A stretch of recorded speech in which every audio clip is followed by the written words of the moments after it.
This is the X-Zone Broadcast Network, broadcasting worldwide on broadcast affiliates and satellite program providers, including CNN Broadcast Network, Sirius Satellite Network, Star Media, Good News Radio Network, Angel Broadcast Network, Wiki Broadcast Network, and WPBN TV. For more information on the X-Zone Broadcast Network, visit us at www.xzbn.net.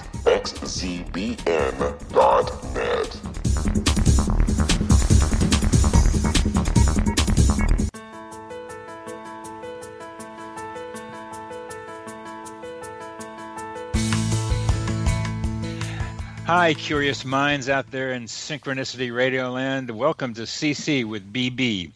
Connecting with Coincidence with Dr. Bernie Beitman, MD. That's me. The only radio show in the world dedicated to the study of coincidences, synchronicity, and serendipity. We are coming to you through the X-Zone Broadcast Network, located in Hamilton, Ontario, Canada, and broadcasting all over the world.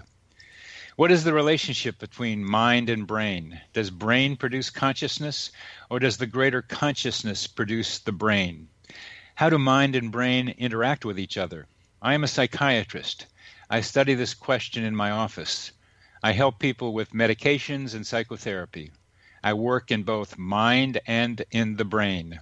You need your mind to recognize a coincidence and your brain to talk about it. Synchronicity, spoken here. Coincidences alert us to possible causal connections not recognized by modern science. If you study your own coincidences, you will increase your curiosity about how reality works.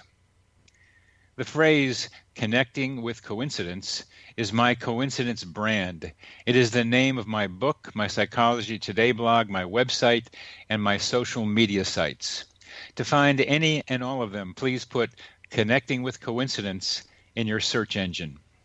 Would you like to know how sensitive you are to coincidences? Take the Weird Coincidence Survey on my website. Meaningful coincidences poke holes in the veil of reality around us. Collectively, they can make big holes for us to see deeper into the nature of reality. Our guest today went through a huge hole in the veil and has returned to tell us about his experience. Eben Alexander had a near-death experience. Near-death experiences, NDEs, awaken minds to new realities. They tear through the web of ordinary reality. NDEs are profound subjective events at the threshold of death. They often include spiritual and paranormal elements, like the feeling of leaving your body, perceiving events at a distance, and meeting mystical beings. Bruce Grayson, MD, a preeminent NDE researcher, has shown that after these life-altering experiences, people report that they see more coincidences. NDEs give the experiencer a place to stand outside our conventional concepts of how the world works. Some people return from their excursions into greater consciousness to teach us how to better understand ourselves and to help our age-old quest for peace and the expansion of human consciousness. Eben Alexander, MD, is one such story. Has one such teacher. Here is Eben's NDE story. After decades as a physician and teacher at Harvard Medical School and elsewhere, academic neurosurgeon Dr. Alexander thought he knew how the brain, mind, and consciousness worked. A transcendental NDE during a week-long coma from an inexplicable brain infection changed all that. Completely. Memories of his life had been completely deleted, yet he awoke with memories of fantastic odyssey deep into another realm, more real than this earthly one. Since his 2008 NDE, he has been reconciling his rich spiritual experience with contemporary physics and cosmology. By probing deeply into our own consciousness, we transcend the limits of the brain and of the physical material realm. His story offers a crucial key to the understanding of reality and human consciousness. A pioneering scientist and thought leader in consciousness studies. Dr. Alexander has been a guest on Dr. Oz, Oprah, and many other media programs. His books, Proof of Heaven and The Map of Heaven, have collectively spent more than 2 years atop the New York Times and international bestsellers. Several years ago, I heard Eben speak at the Division of Perceptual Studies at the University of Virginia about his experiences. You have been on an amazing trajectory, Eben. Welcome to the show. Well, thanks, Bernie. It's great to be here. Thanks for having me. Oh, it's wonderful having you. What has your NDE and consciousness studies taught you about the relationship between NDEs and synchronicity? Well, I would say that synchronicities were things that manifested to me before my coma, but I was very kind of unaware of the connections. I would just think, oh, what a interesting, ironic kind of coincidence. But I never realized kind of the power of connecting the dots and realizing that there could be some causality involved, that this beautiful way that the universe gives us clues about its fundamental nature. And so it's so crucial to be more aware of them, which certainly occurred after my NDE. I became far more aware of kind of the patterns because my NDE completely shifted the way I look at the relationship between brain and mind and the nature of consciousness. It's fantastic to have a neurosurgeon have such an experience, because you're right in there feeling that material thing called the brain that makes it seem much more real than even it is for me, a psychiatrist. And then to have the experience you had and look beyond is amazing. So we're coming to the end of this segment, and we'll continue our discussion with Eben after a short break.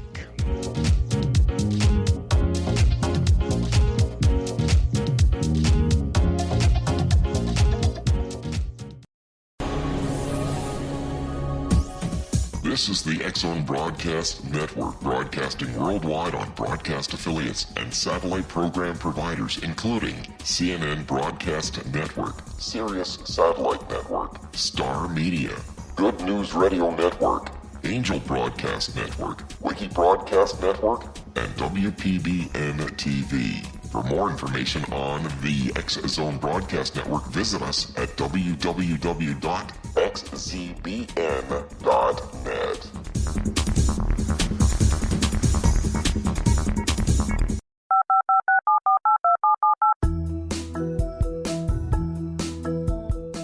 Did you know that when you're on the road with limited data or Wi-Fi, you can still listen to the X-Zone Radio Show with Rob McConnell, The Science of Magic with Gwilda Wiyaka, X-1, Dimension X, Space Patrol, and every minute of the X-Zone Broadcast Network by calling 213-401-0080, courtesy of Audio Now.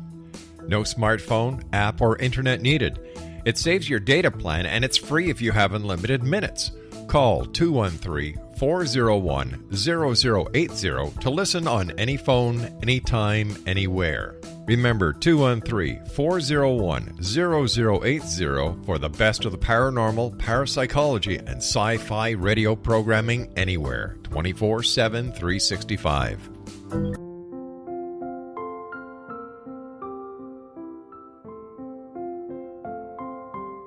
I am Dr. Carl O'Helvey, founder, president of a new cancer foundation focusing on evidence-based physical, mental, and spiritual interventions, including natural cancer cures, prayer, meditation, affirmations, nutrition, and other related holistic cancer prevention and cure modalities. These are used in cancer education, research, and financing care. I ask for your help to continue this important work by donating at www.holisticcancerfoundation.com.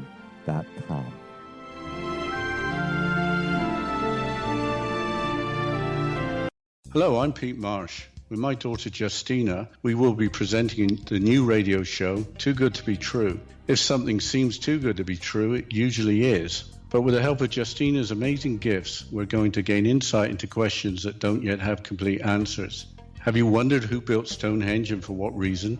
Why are crop circles found in the same region as Stonehenge and elsewhere?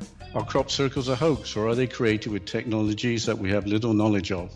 Who built the pyramids in Egypt and also in other countries? How and why were they built?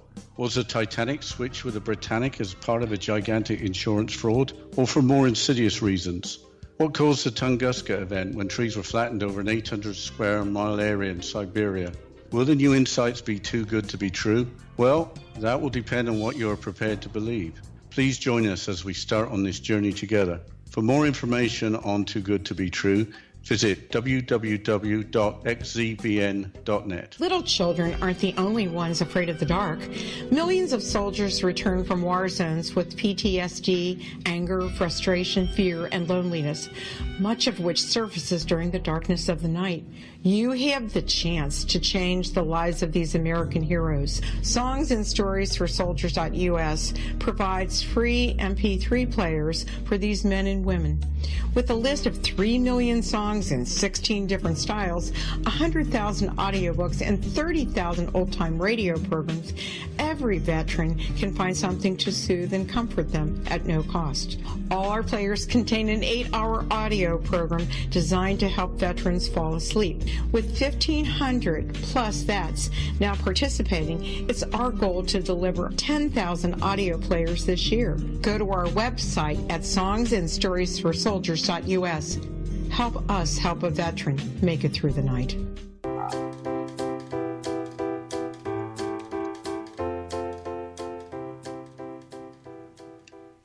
Welcome back to CC with BB. Our guest today is Dr. Eben Alexander, a neurosurgeon who had an amazing near-death experience and is here to tell us about what he's learned, particularly about synchronicity and coincidence. How do you begin to think about how synchronicity, coincidences tell us about how the world works? Well, I think the important thing is to have a broad enough field of view in one's assumptions about the nature of reality that we can really start to connect the dots and see that some of this connectedness can have a deep kind of causal purpose to contribute towards the meaning in our lives. And this is something that I would say in the 9 years since my NDE, I've become more and more aware of that connectedness and that sense of purpose. And I think that's one of the greatest gifts of NDEs in general, and certainly your angle on NDEs, which is this recognition of connection between many events that, if we're not open enough, we may not see the broad kind of net of connection. And that's where I think NDEs probably help us to come to a deeper appreciation for things like synchronicities. The broad net of connection. Please describe that as best as you can. Well, I would say basically there are no accidents anywhere at any time in this entire universe, that every bit of it is purposeful. And so it's important for us to pay attention to that and kind of see that linkage and understand that maybe this all is going somewhere. And synchronicities, of course, are that beautiful clue as we wake up to the reality of them. They're that beautiful clue that there is much more meaning and purpose to our existence than we might otherwise surmise. You had a remarkable experience with your research and your birth family. Could you tell us about that? Yes. Well, I think basically to kind of bring your listeners up to speed, I've selected a career in neurosurgery mainly to follow in my father's footsteps. During my residency at Duke, which went from 1980 to 87, I became especially fascinated with vascular neurosurgery, the challenge of treating people with brain hemorrhages from aneurysms and vascular malformations. I spent 2 research years during my residency from 1985 to 87 at Mass General Hospital in Boston investigating cerebral vasospasm, which is a particularly deadly complication of subarachnoid hemorrhage from aneurysm, and that it maims and kills about a third of the people who actually survive the initial hemorrhage, that is vasospasm. My post-residency fellowship was in vascular neurosurgery in Newcastle upon Tyne, in northern England, and then I was offered a job at Harvard Medical School beginning 1988. Now, to give a little more of the backstory here, it turns out I was adopted by that neurosurgical father that I've already mentioned, adopted in 1954. And occasionally I would write letters to the children's home, inquiring as to any possible contact from my birth mother. And I was always told that she had not connected them or contacted them, and that I could just forget about it. So that's what I did. I went on with my life. And because of my son's school project in 2000, I re-entered that whole question of history of our biological family. So I then wrote another letter to the children's home in 2000, and it revealed that they actually had contact information from my birth family, and that was due to a potentially hereditary affliction that had impacted several family members. This will all make sense in just a moment. So information that was revealed to me about my birth family in February 2000 indicated that my maternal grandfather on my birth family side had suffered a aneurysmal subarachnoid hemorrhage that left him badly impaired for a few months before he finally succumbed. That would have been in March 1966. And to reiterate, subarachnoid hemorrhage was your research and clinical focus. Exactly. That's what I was devoting my whole life to, beginning in the mid-1980s in residency, was that whole entity of subarachnoid hemorrhage from aneurysms. And here was this biological relative having suffered from that disorder. Right. And I only found out about that this biological relative had suffered that in February 2000, which of course is, almost 15 to 20 years after I had elected to go into that field of work. And it turns out that, interestingly enough, my father probably evaluated that birth grandfather, but of course he had no idea who he was. Oh, really? I didn't know that. He probably saw him in the emergency room at Wake Forest Medical Center in March 1966, where he was sent several weeks after his hemorrhage, when it was way too late to do anything, and he ended up dying from the hemorrhage. Now, it turns out that in that same birth family, that included that maternal grandfather who had died from a hemorrhage in 66, my birth mother had two sisters. Now, in October of 1978, her youngest sister suffered a subarachnoid hemorrhage and died within a day. And then her other sister suffered a subarachnoid hemorrhage in September of 2004 at age 65, which seriously incapacitated her for about 3 years. But she has gone on to make a miraculous recovery to the point where she's won several local golf tournaments in recent years. Now, the thing that connects the dots here is that I met my birth family in 2007, but long before that, in August 1987, my birth sister, Kathy, learned of my existence from her grandmother. That would have been the widow of that grandfather that had died back in 1966. She learned of that in 1987. So she knew about me, but I certainly did not know about them, the whole birth family. Mm-hmm. And later, Kathy learned that aneurysmal subarachnoid hemorrhage was a hereditary disease. Uh-huh. She felt a responsibility to alert this unknown brother of hers through communications with the children's home.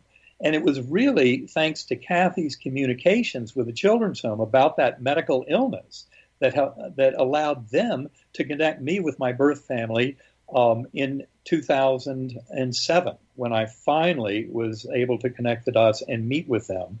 So it was really thanks to Kathy's concern about a hereditary disease in this unknown birth brother that she had, trying to clue me into that. Of course, she had no way of knowing that I'd already spent at that time more than 15 years in neurosurgery with a main focus on subarachnoid hemorrhage and aneurysms and all that.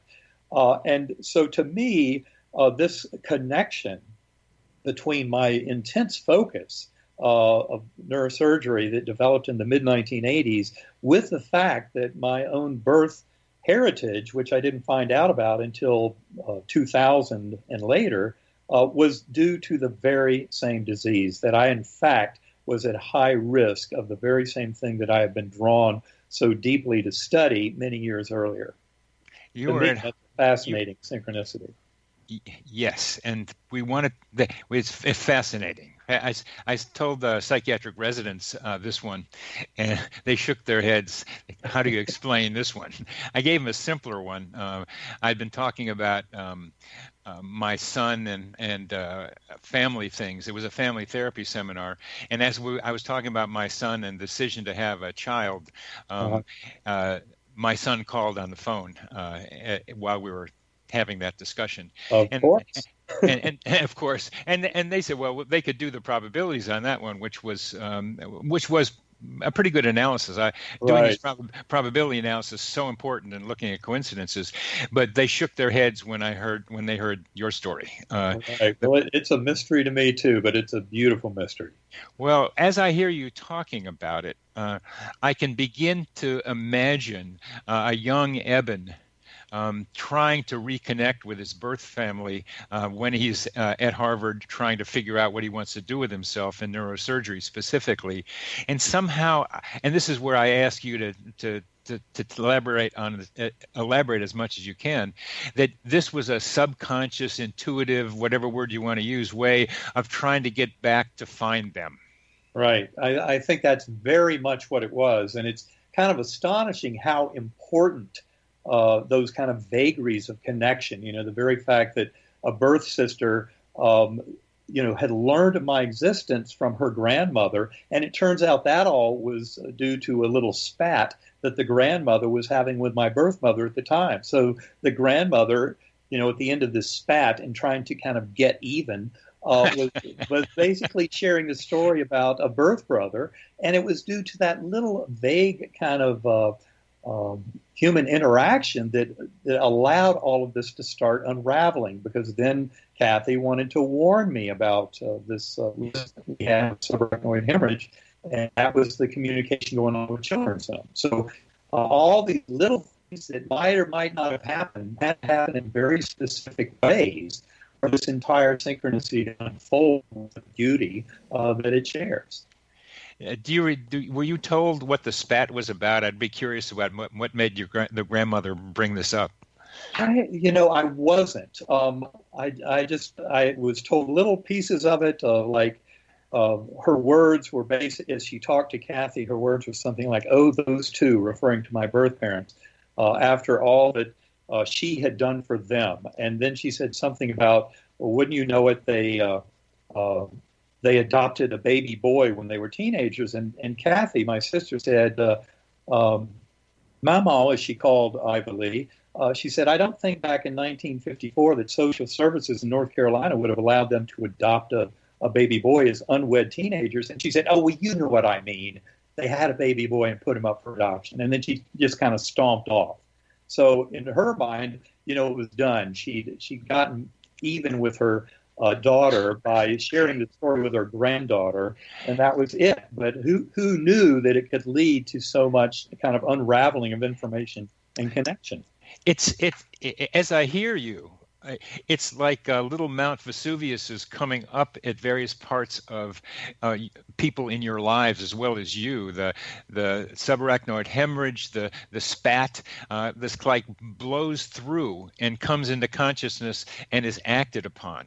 Yes. Oh, it just to me, it's just fascinating to look at all those twists and turns and kind of the unlikelihood of each of these events happening, and then just to have the whole string of them coming together. It's just really beautiful. It's beautiful. Yeah, it's really beautiful. When in my study of coincidences, I am categorizing them, and this is a far out groovy one that brings us into greater consciousness questions.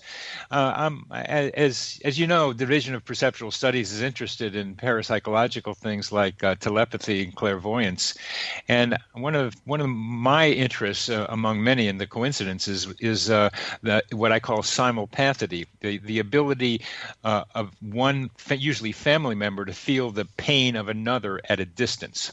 Uh-huh. This is pretty well recognized. There was in one of the quantum hologram articles I was reading. It seems like everybody knows this happens.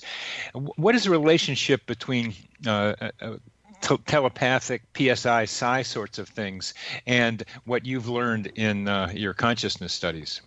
Well, basically the viewpoint that I'm adopting, and this is something that will be presented very strongly in a book that I've written with my life partner, Karen Newell, that will come out in October of 2017. That book's entitled "Living in a Mindful Universe." Let's stop with living in a mindful universe, because we're coming to the end of this segment, and then to continue with your views about telepathy and other psi events and what you've learned about them through your NDEs. We'll be back after a short break.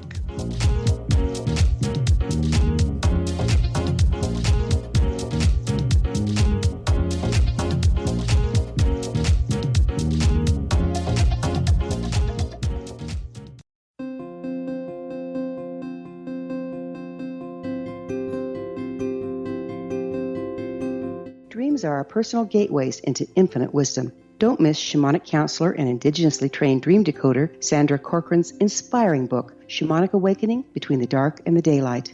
This remarkable work chronicles Sandra's 35 years of experience with diverse wisdom keepers and her initiations throughout the Americas and across the British Isles, Turkey, Greece, and Egypt. Sandy's knowledge of symbology, psychology, and myth influence her dream blog and workshops. Sandy offers private tarot readings, international journeys, a meditative CD, as well as her book, Shamanic Awakening, to encourage you as you navigate this earth walk, creating a deeper connection to yourself and all that is. Find this and more at Sandy's website, starwalkervisions.com.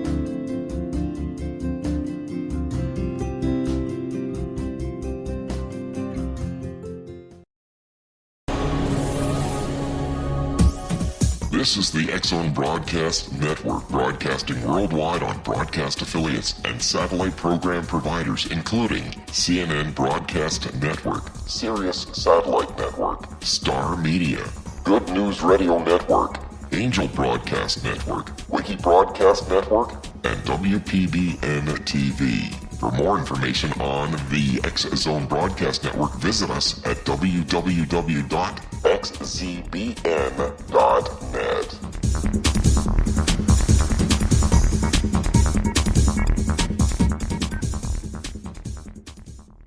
How would you like to be able to read other people's minds? Well, the next best thing is here. When you know how to read a person's name, you know how the person thinks, feels, and behaves. Each letter in our name holds a key to unlock our true essence. Our name contains both our gifts and challenges in this lifetime.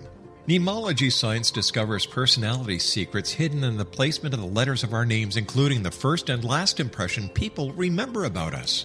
Sharon shows us how to interpret the arrangement of letters as outlined in her book, Know the Name, Know the Person. Sharon Lynn Wyeth created mnemology science after 18 years of research and testing her theories, and has supported thousands of people around the world in understanding themselves and others better. You'll enjoy Sharon's unique teachings as she shares her system to learn the gifts behind your given birth name. Even if you don't like your birth name, there are jewels in this book. If you're thinking of changing your name, ready to name your child, or wanting to get along better with others, this is the book for you. If you'd like to improve your relationships and change your life for the better, get the book today, Know the Name, Know the Person, or visit www.knowthename.com. That's www.knowthename.com.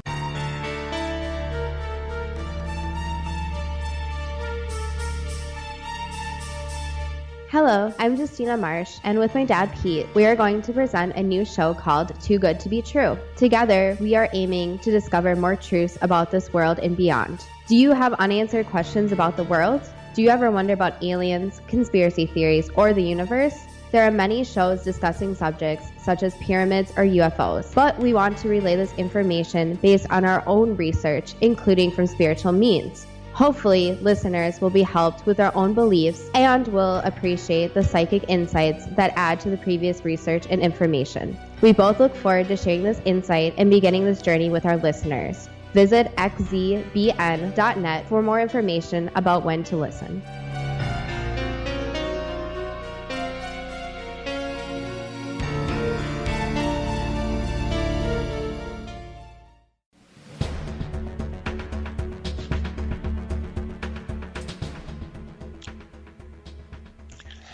Welcome back to CC with BB, Connecting with Coincidence, with Dr. Bernie Beitman, MD, where our guest today is Dr. Eben Alexander, and we are talking now about telepathy and living in a mindful universe. What a great title. What a great title. Tell us more about, at least starting with simulpathy, psi kind of experiences, and what you're saying in your book. Well, it really kind of comes down to the notion that there is one mind, and one mind is the creator of the entire universe. This is something that becomes very clear to us in the kind of multi-pronged approach to understanding my NDE and so many other similar kinds of experiences. Now, I think one of the problems here is what we're talking about is really big. It's kind of the container of all of reality for all of humans throughout all of eternity, and that is consciousness itself. One of the things that we point out in this book is that as much as the materialist science that I worshipped before my coma, and I do not use that word lightly, but that materialist science that tries to say the brain creates consciousness really is woefully off the mark. And in fact, the better way of seeing it all is that consciousness or mind is fundamental, and all of the material universe emerges from consciousness. So a position that in philosophical circles would be known as metaphysical or ontological idealism. And I think I'm very much in that camp. And it involves this position of realizing that mind and consciousness is the only thing that exists. And also an important point is something that Karen and I often point out, which is the supreme illusion. And that is the fact that brain and mind are so incredibly good at convincing us that all of the stuff out there around us, and that would include our bodies and brains, but all the stuff out there that we're aware of exists out there. And yet, in fact, a little bit of reflection will tell you that no, it's all an internal construct within mind. All you're doing is witnessing a model in mind that we all assume fully represents and faithfully represents a reality that is external to us. But no, none of that is true. Every bit of this is only a construct made of pure information within mind. And when you start with fully grokking the power of that supreme illusion, and then you start adding in some of the other ingredients like the filter theory of mind, which is that the brain is not the producer of consciousness, but that it's a filter reducing valve that allows fundamental primordial consciousness in as a little trickle of an apparent here and now. Because even the here and now, our location in space and time, is part of that Maya, part of the illusion. The fact is, the world is not as it appears, as comes from ancient spiritual texts. And it's really this much bigger notion of consciousness where you then start to realize that things like telepathy, things like precognition, presentiment, where our nervous system and our cognitive knowing of events before they happen is very real and does occur. So our very notions of time flow seem to be built into consciousness on this side of the veil. So the connectedness of mind is far greater when you realize it's not in isolated pockets that arise in the physical substrate of brain, but that in fact it's this ocean in which all of us are swimming together. Then you can start to make sense of things like telepathy, and also I won't try to say your word again, but the feeling of emotions, feeling of other beings, of connected beings, and of course, shared death experiences are a beautiful example of exactly that, where souls of perfectly healthy people often go along and share the quality of a near-death experience from someone, often a loved one, who is making that transition. I mean, that's a beautiful example of one mind and shared kind of experience. So all of this is just a much bigger discussion of consciousness itself. In fact, I'd say every bit of this is no more than a refinement of the mind-body discussion and trying to make better sense of the relationship between brain and mind. I didn't know about this shared NDE experience, that people can, that loved ones can experience it along with someone. going through it. Could you tell us a little bit more about that? Yes, well, that is actually a beautiful example of this. Shared death experiences. I will say that on the road, I encounter many, many people. I've given more than 450 talks now to groups about my experience, and I often encounter members in the audience who have had near-death experiences. Extremely common, as you know. Well, it turns out, say, about 1 in 20 or 1 in 30 of those stories that I hear from the general public is actually what is called a shared death experience. And in fact, I heard these stories before I even knew that definition. And it was only after I read Raymond Moody's book, Glimpses of Eternity, which I think came out in about 2011. That book is all about shared death experiences. And in a nutshell, they have the same phenomenological properties as the NDEs that we've all heard about. But the thing that's interesting is they happen to perfectly normal, healthy people, usually family members. They can be at the bedside. They could also be 3,000 miles away. It doesn't matter. The soul of the departing loved one can come through and grab their soul kind of on the way out. And when you hear of these stories from people at the bedside, they're really amazing because it basically points out how that whole consciousness model is just a construct of a reality that is nothing more than a construct, because they describe it standing at the bedside with a dying loved one, often when everyone is crying, and then all of a sudden the walls, the ceiling, the floor of the room disappear out into infinity. In come light bodies, angels, light beings to escort the soul of the departing loved one away, and then the soul of the bystander gets whisked along, even to the point of witnessing a full-blown life review. And then the bystander soul comes back to this world.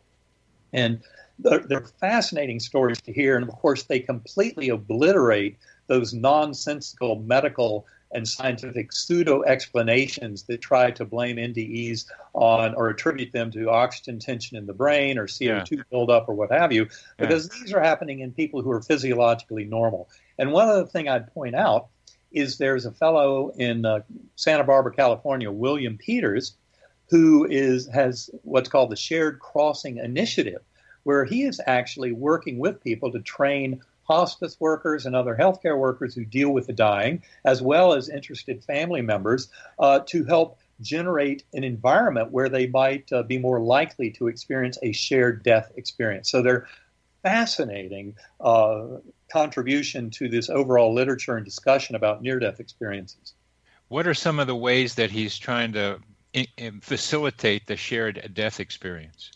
Well, he has a whole protocol, and if you go to Shared Crossing Initiative on the net, you can see exactly what he's doing there. But the thing that interests me is he's in a recent communication, he told us that he'd had, this was from maybe 4 or 5 months ago, said that he'd had to date more than 200 participants in these programs.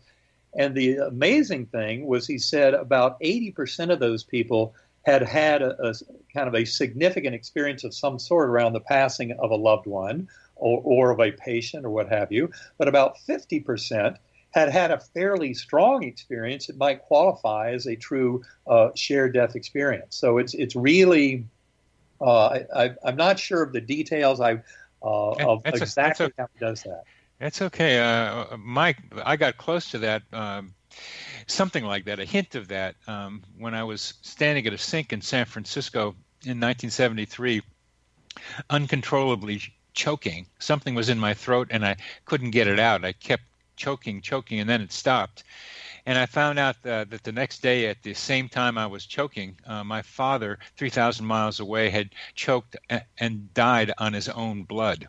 Oh, my gosh. Oh, wow. Yes, I've heard that kind of story many a time, and they absolutely get your attention. There are way too many of them out there to just kind of say, well, that's just the odds.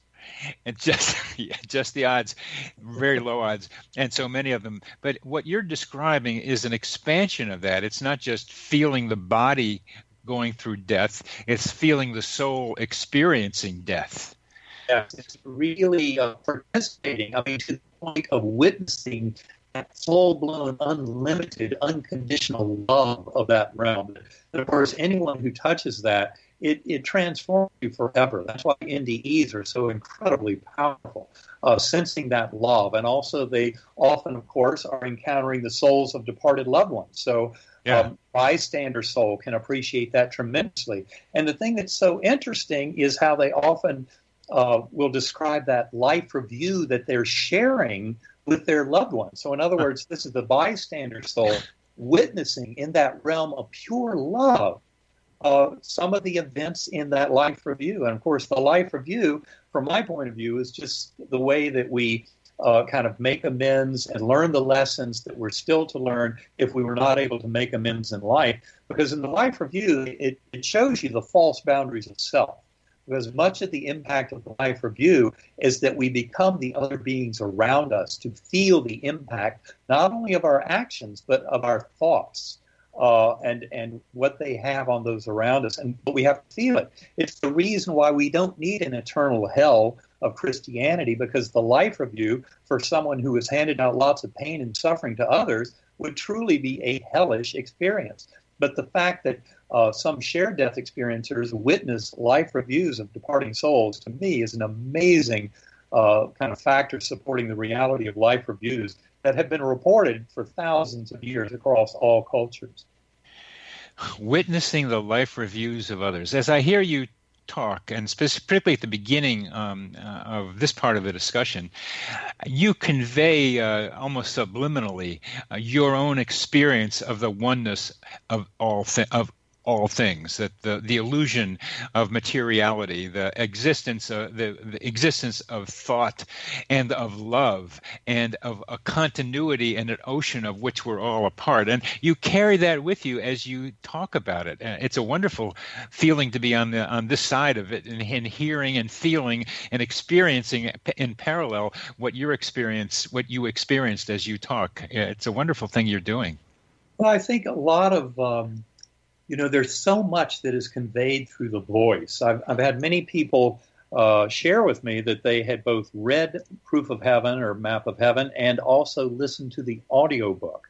And they generally are very taken with the power of voice in the audiobook and say that even though the very same words are there as in the written manuscript, that the voice conveys so much more. And I think that is something that applies with this kind of telling even over the internet. People get that, the heartfelt connection, the resonance that connects all of us together as part of this one mind is something that comes very richly through the spoken word. And that's why I love, for example, speaking at IONS conferences and other conferences where you have a lot of people who have had these experiences, is I'm convinced that the communication goes far beyond the words that are actually uttered. And it's really kind of that resonance. I see it as a heart resonance. That's something else that Karen and I talk about in our book, Living in a Mindful Universe. But it's really that kind of resonance of information and a feeling of empathy that we're really sharing in these kind of stories. We're coming to the end of this segment, and you're teaching me how important it is for me to know when I'm talking about coincidences to groups that my voice and the way I say it will convey those experiences. We'll be back after a short break.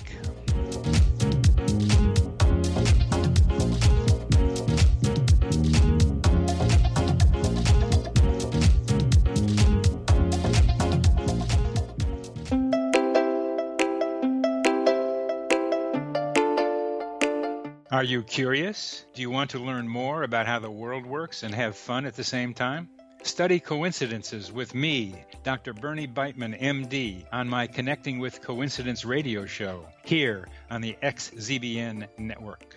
Listen to Jungians theorize, statisticians randomize, true believers evangelize, while I categorize. I dance to the rhythm of coincidences. People who experience me see more of them. Maybe something on the show matches a thought in your mind. Let us know. Expand your mind to the weirdness happening around you. Synchronicity spoken here, there, and everywhere. For more information, put Connecting with Coincidence in your search engine and find my website, my social media sites, and my blog.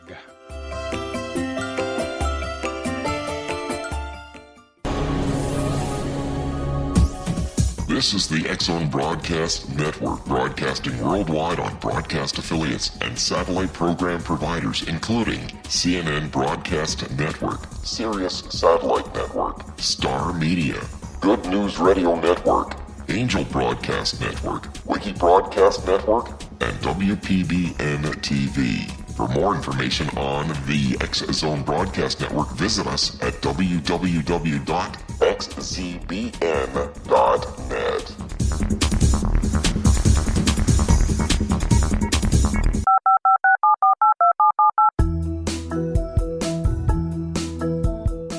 Did you know that when you're on the road with limited data or Wi-Fi, you can still listen to the X-Zone Radio Show with Rob McConnell, The Science of Magic with Gwilda Wiyaka, X-1, Dimension X, Space Patrol, and every minute of the X-Zone Broadcast Network by calling 213-401-0080, courtesy of Audio Now. No smartphone, app, or internet needed. It saves your data plan, and it's free if you have unlimited minutes. Call 213-401-0080 to listen on any phone, anytime, anywhere. Remember 213-401-0080 for the best of the paranormal, parapsychology, and sci-fi radio programming anywhere, 24/7, 365.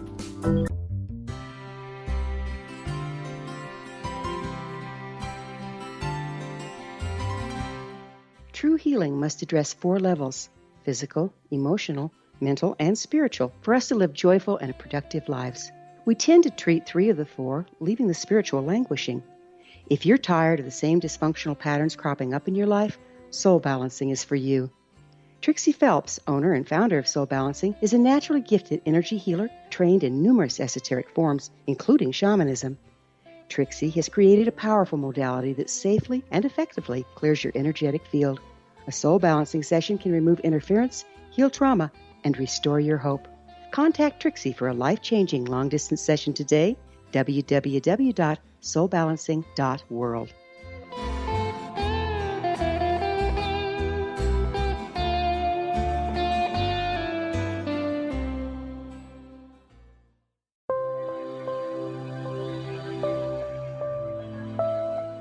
There's a legend shared by many indigenous cultures of a time when the nations were cast to the 4 corners of the world. Each nation was given a body of sacred knowledge that held a different portion of the truth to preserve. True reality could not be known until all the nations reunited, combining the information. If a single one was missing, the world could not be reborn and darkness would prevail. The Science of Magic Radio is dedicated to reuniting the sacred knowledge. With the understanding, none of us has all the answers, but together we can open new perceptions and possibilities. Through our combined vision, the world can be reborn into a place where darkness no longer prevails. Join me, Gwilda Wiyaka, and the Science of Magic daily on the X-Zone Broadcast Network, xzbn.net, or visit us at thescienceofmagic.net.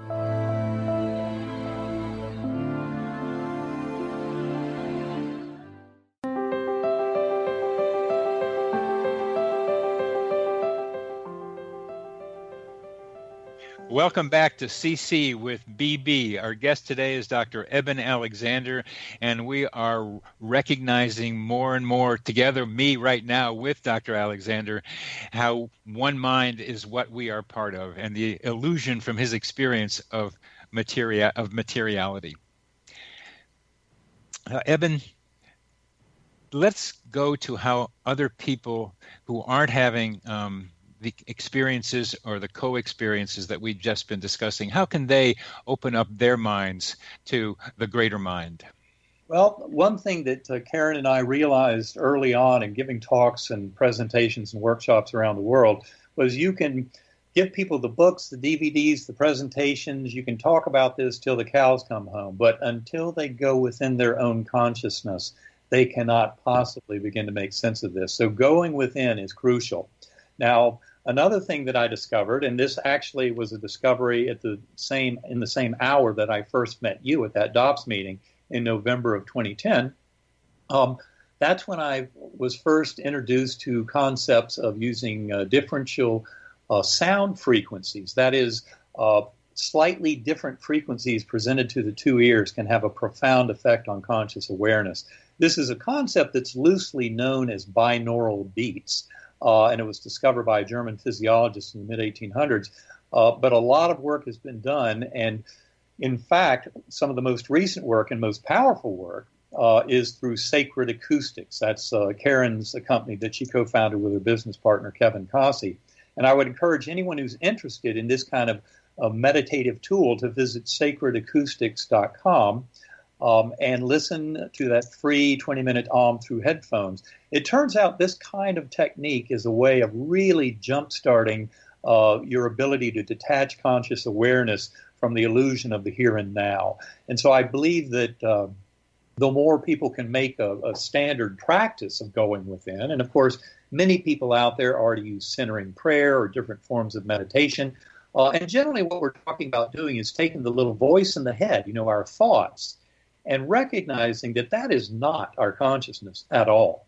Our consciousness, the deep mystery from a scientific viewpoint, whether you're talking about the hard problem of consciousness or the measurement paradox in quantum physics, the deep mystery is that observer.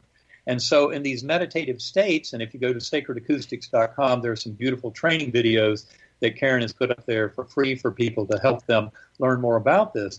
But you learn to develop that observer self within, the observer that can view that the voice in our head, the thoughts, the voice of the ego and of the rational mind and logical thinking brain, and basically see them and set them aside into timeout.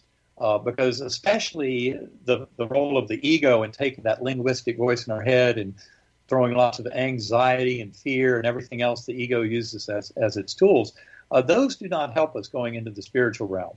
Likewise, what people often call the monkey mind, that chatterbox of thoughts in our head. It's an easy thing to start developing your observer self and recognize that observer or awareness is your deeper consciousness. And that's the part that I will tell you is also set free at the time of physical death. Is that awareness. It becomes far greater. It doesn't diminish as my previous erroneous materialist brain creates consciousness thinking would have led me. In fact, the brain is a prison. So it's when we escape the shackles of the brain that we are actually allowed this much greater access to universal mind. And of course, that happens when we die. But we can also cultivate that through meditation. That's why I use Sacred Acoustics. I try to meditate an hour or two or more a day. I've been doing that for the last 7+ years. And it's absolutely indispensable. I can't imagine anybody in this era spends their life without going within consciousness and contacting that universal mind. It's a tremendous source of creativity, of health, both healing of ourselves and of others, of manifesting the power of prayer, of guidance, where we're seeing the meaning and purpose in our lives. All of this comes from going within. And I think I am very convinced that people don't need an NDE at all to come to know everything I know about consciousness and the afterlife and the reality. Another important point about all this, of course, is that reincarnation is a big part of the package. There's no way to deny that. The emerging view of consciousness as all there is also greatly entails the notion that our souls come back again and again. And I think, as you're well aware, all of that work at DOPS by Jim Tucker, Ian Stevenson, more than 2,500 cases of past life memories in children, indicative of reincarnation. In all of this discussion about consciousness, mind, and brain, we really have to account for every bit of that empirical data. Great. Let's yes, we got about another 6 minutes, and I'd like to be able to have you talk about mechanisms that might underlie some of the greater mind that we're trying to be able to touch.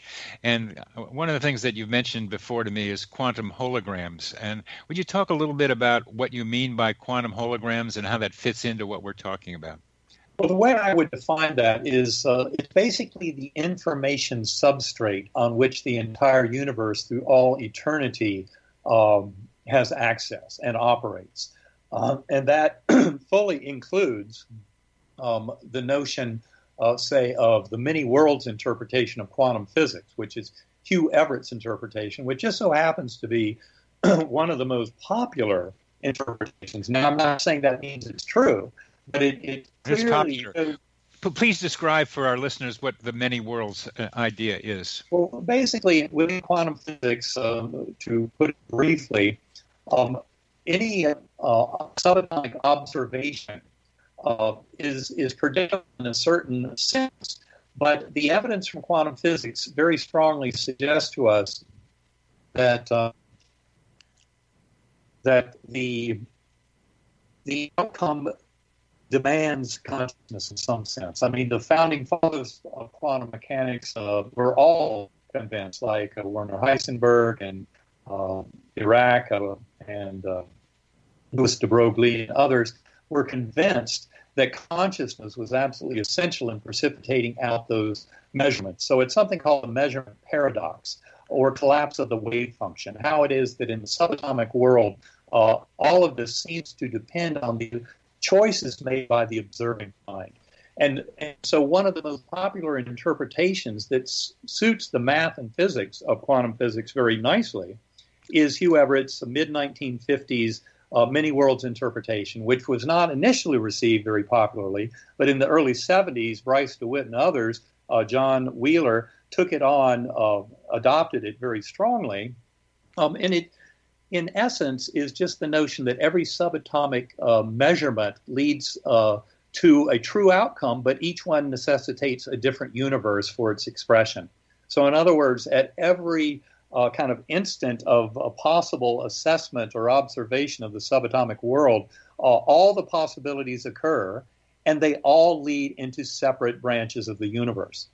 Now, never mind that the people who support this idea are not necessarily telling you much about how your conscious awareness navigates a certain pathway through all those possible worlds. But the essence of the quantum hologram, for me, would be that it's the information substrate that supports all of those multiple universes. That is, all possible outcomes that could occur exist within that quantum hologram. So it's the information substrate on which all of reality is based.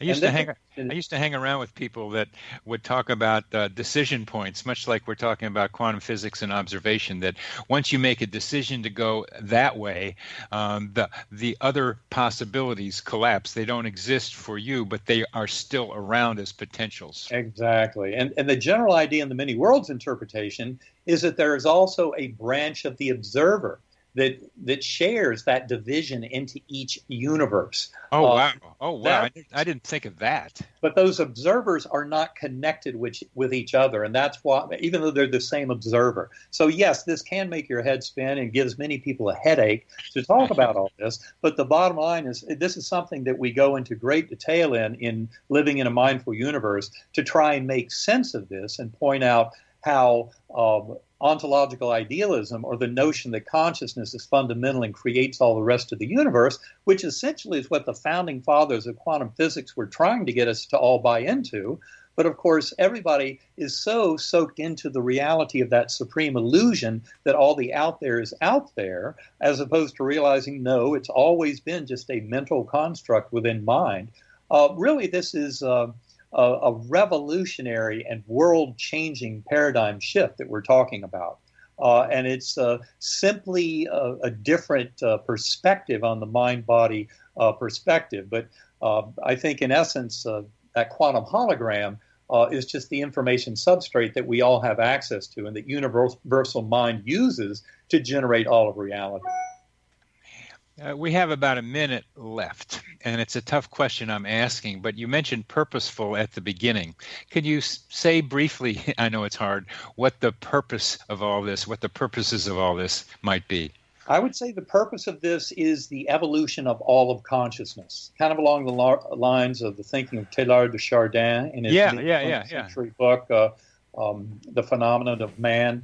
And to me, that's very much what this is showing, is the whole universe exists to evolve in kind of its self-understanding, its awareness. But not only that, as it evolves, the guiding principles and underlying kind of rules evolve with that evolution of understanding. And in fact, just like they say all politics is local, well, guess what? This that evolution of all consciousness throughout the universe is occurring through each and every sentient being. So each and every one of us is part of that evolution of consciousness. Each and every one of us is part of that evolution of consciousness. So listeners, let's all continue and accelerate our evolution. Thank you very, very much, Eben, for being on the program. I look forward to talking with you again. Yes, thank you, Bernie.